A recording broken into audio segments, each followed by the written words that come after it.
O sige, papaliwanag ko. Baka hindi nyo naiintindihan yung gusto kong sabihin. Una, hindi niya nasabi ng buo yung hindi po. Hindi po eh. Hindi niya nasabi ng buo yung hindi po eh. Kumambyo agad siya bigla doon sa salita na pero may pag-uusap sila noon. Which is parang gusto ko maniwala na totoo ang sinasabi ni Kuya Bal na 1 year na sila. May pag-uusap sila noon. Kasi tinanong siya ni attorney. No? And then, hindi po pero. Di ba? Kasi kung hindi, diretso lang, hindi po. Hindi po kami naging kami.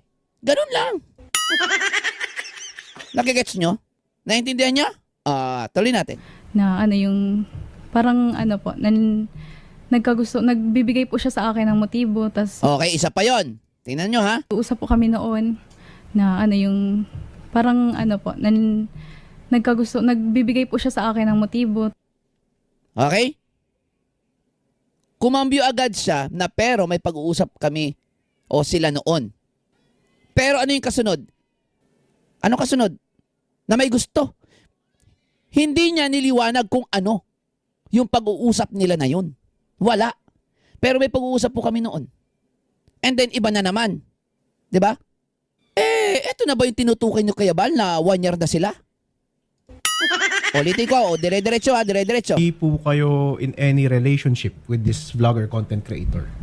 Hindi po. Pero may ano, may pag-uusap po kami noon Noon? na Ano? ano yung, Na ano? parang ano po, nagbibigay po siya sa akin ng motibo. Okay. Tas yung, Walang malinaw kung ano yung pinag-usapan. Ang sinabi niya, nagbibigay ng motibo sa kanya. Di ba? Bigla na naman siyang nag-ship sa parang nagkagusto sa kanya si Edo o nagbibigay ito ng motibo. Di ba? Marami siyang lapses dito at hindi talaga malinaw yung sinasabi niya dito.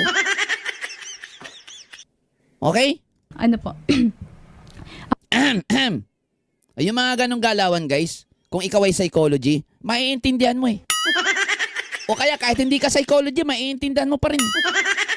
Magigets mo eh. Yung nachochoke ka, di ba? Kasi kung totoo yung sinasabi mo dyan, walang kasinungalingan, bukal sa puso, dire-diretso lang yan. Pero kung kinabisado mo yan, aba, machochoke ka talaga. Nagigets nyo po ba? Hindi po kayo in any relationship with this vlogger content creator.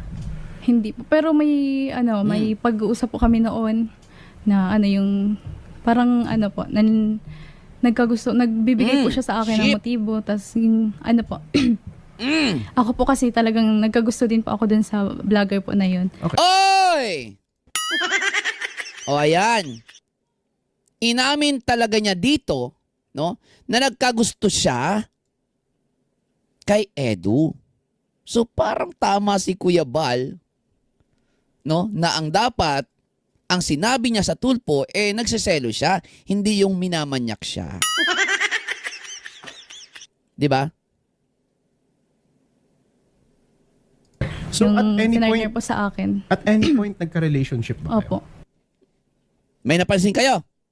May napansin na naman kayo? Ako meron. O ayan o. Dun sa vlogger po na yun. Okay. So Yung at any sinarner point, po sa akin. at any point nagka-relationship ba kayo? Opo. Napansin nyo? Nagtanong na naman si attorney. Ha? Dito, mapapansin nyo na ang bilis niya sumagot sa tanong ni attorney, ha? Kung nagkarelasyon sila. Hindi pa tapos yung sagot. Anong sagot niya agad? Opo. Tingnan nyo ha? Tingnan nyo. Dun sa vlogger po na yun. Okay. So Yung at any sinarner point, po sa akin. at any point nagka-relationship ba Opo. kayo? Ang bilis ng sagot, di ba? Ang bilis ng sagot. Ikaw, kayo guys, no? Kung ang nakaregister sa utak mo ay hindi naman talaga naging kayo, syempre ang isasagot mo hindi. Pero dahil ang nakaregister sa utak niya at puso niya, sila talaga ni Edu, mabilis pa sa alas 4, sasagot ng oo yan. Oh, nagigets nyo? Nagigets nyo? Parang gusto ko maniwala kay Kuya Bal sa revelasyon ni Kuya Bal. Di ba? Ang linaw ng tanong ni attorney dito eh. Mabilis niya itong nasagot ng oo. At eto pa, tingnan nyo ha. So yung at any pinartner point, po sa akin. at any point nagka-relationship ba Opo. kayo? Okay. Mhm. Ay, Kita nyo? Opo. At any point nagka-relationship ba Opo. kayo? Okay. Ay. In a relationship po. Yes. Hindi. Kita nyo? Di ba? Ang linaw ng tanong ni attorney dito. At mabilis pa sa alas 4 ang pagsagot niya ng oo. Mm.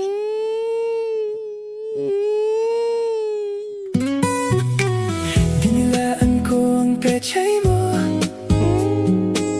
kahit walang hugas pa ito.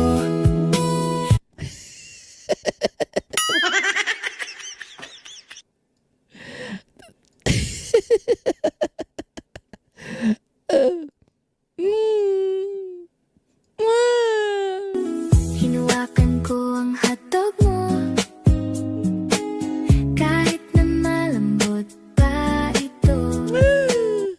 O baka mamaya bigyan nyo na naman ng ano yan. Nagpapatugtog lang ako. Hindi ako kumanta niyan. Hindi kayo makarelate sa sa joke time ha. Oh, may napansin na naman kayo doon. Di ba? Okay? Bago niya ito bawiin, di ba? Binawi niya bigla eh. Sumagot siya ng oo ng napakabilis pa sa alas 4. Oo. Oh. Opo. Okay. Ay. Mm.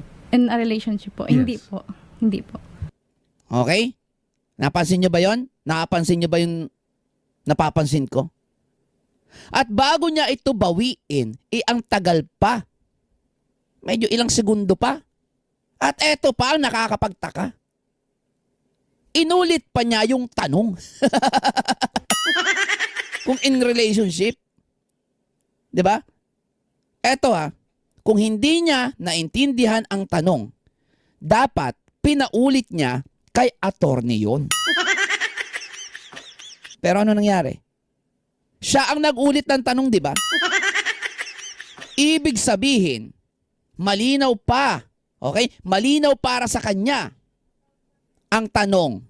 So, dito pa lang, huling-huli na masasabi mo, masasabi ko, na nagsisinungaling siya, nakakalungkot lang. Kapag sa mismong hukuman yan, talo na agad siya, may butas na agad. May mga lapses na agad dito.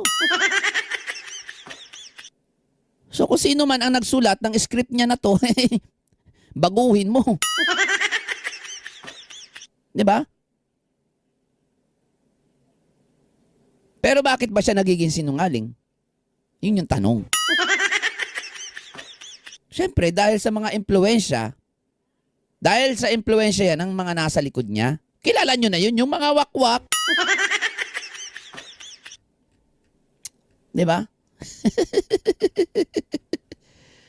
Oh, ano masasabi nyo doon? Di ba? Oh, so balik tayo ngayon.